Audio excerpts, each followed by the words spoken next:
Hi Tigers, I'm Okaplay. Менің ғашық болу деген видеомды көргеннен кейін маған ВКонтактеде және Инстаграмда тыныштық бермей жатыр. Қалай қыздарды сындыруға болады? Ендеше мен үйретемін, егер әрине лайк бассам. Бұл лайк сындырудан мастер-классқа қатты ұқсайтын сияқты. Көп сөйлемей, go!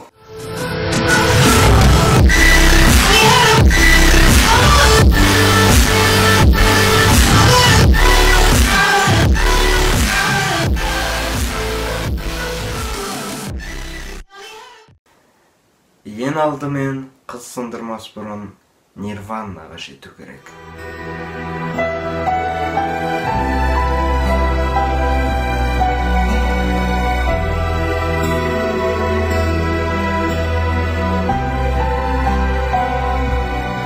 Мақұл, сіздер бұны көрмедіңіздер деп есептейік. Ең бірінші айтқым келетіні, барлық қыздарға ұнауға тырысудың қажеті жоқ. Әр қызға әртүрлі жігіт ұнайды. Мысалы, сенің күлкін бір қызға ұнаса, ол сені күлкін үшін жақсы көретін болса, ал бір қыз болса, тура сенің күлкінді көрген кезде қысқысы келеді. Барлық адамдарға оны мүмкін емес. Өзге жігіттерден артық болуға тырысудың қажеті жоқ, себебі кез келген уақытта сенен де ақылды, сенен де әдемі, бицепстар сенікінен екі есе үлкен жігіт табылуы мүмкін. Сол үшін сен кешегі өзіңнен артық болуға тырысуың керек. Көп жерде қыздарға әзілқой жігіттер ұнайды дейді, бірақ барлық жігіттерге әзілқой болу бұйырмаған. Сол үшін егер сіздердің әзілдеріңіз өтпейтін болса, өтініш доғарыңыздар әзілдеріңіз. Қыз сізді ұната ма, жоқ па, асығыс шешім қабылдамаңыз, себебі қыздарды түсіну өте қиын. Мысалға, келеді да сен бетіне шапалақпен бір-ақ ұрады, одан кейін 5 минуттан кейін келіп құшақтап тұрады. И сен what the fuck?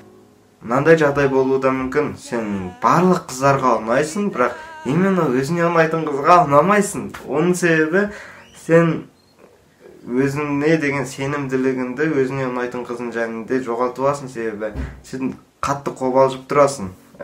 Бұл қобалжуды жою үшін менің досымның бір кеңесі бар еді. Ол терең демалып, денеңді бостап, басқа қыздармен сөйлескендегі сөздеріңді жаттап алып, сол сөздерді ғана қолдану керек.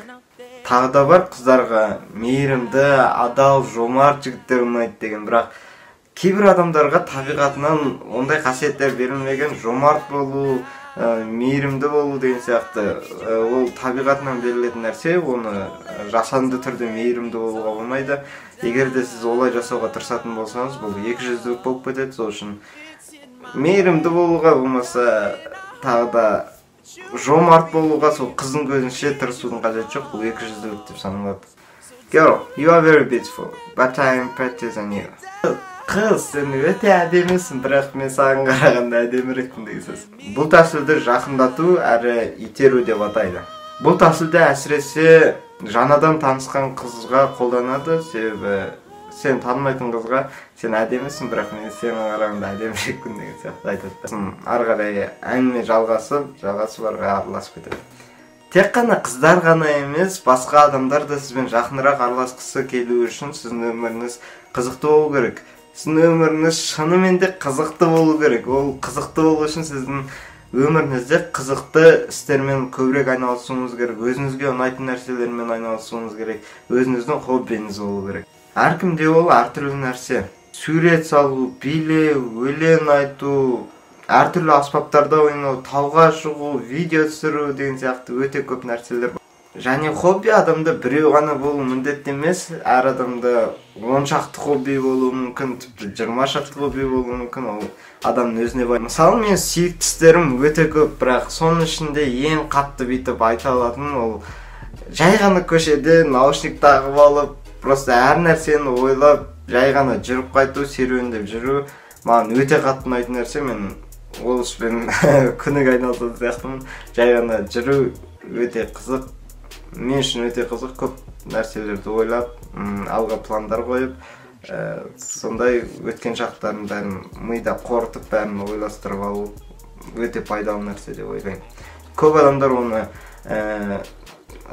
лағып жүру, түк істемеу деп есептейді, бірақ бұл ең маңызды нәрсе деп санаймын, себебі адам өзінің ойын жинақтап алу керек. Жігіт қыз үшін бір ашылмаған құпия болу керек, себебі Егерде сіз өзіңіз туралы садикке қалай барғаныңызға дейін ол қызға айтып қойсаңыз, сіз ол қыздың алдында өзіңіздің қызығыңыз кетіп қалады. Себебі ол қыз сіз туралы бәрін біледі, тік қызық емес, сіз туралы ештеңкені ізденудің де қажеті жоқ, тік қызық емес болып қаласыз. Мен өзім туралы YouTube'да информация өте көп берген, бірақ менің айтылмаған қырларым YouTube'дағы айтылған нәрселерге қарағанда 2 есе көп деп сіздерге сенімді түрде айта аламын. Сол үшін уайымдамаңыздар, менің сырларым көп. Ешқашан және тағы да ешқашан мақтанбаңыз. Қанша қызбен жүрсеңіз де, қанша ақшаңыз көп болса да, қанша жетістікке жетсеңіз де, ешқашан мақтанбаңыз. Себебі сіздің жеткен жетістіктеріңіз, оның бәрі өткен кезде болып кеткен нәрселер. Дәл қазір сіз мен видеом көріп отырған адамсыз, және сіз сол адамсыз. Болды. Мақтанудың қажеті жоқ. Мақтаншақтық ешқашан ер жігіттің көркі болмаған, және сізді өзгелер мақтау керек, сіз емес. Осы видео сіздерге ұнаса лайк, ұнамаса да лайк, себебі мен красавчикмін. Самоирония ретінде кейде мақтанып тұруға да болады, рұқсат. Ал сіздермен бірге болған Bokaplay, бәріне бай-бай. Call your name, but you're not around. I say your name, but you're not around. I need you, I need you, I need you right now. Yeah, I need you right now. So don't let me down.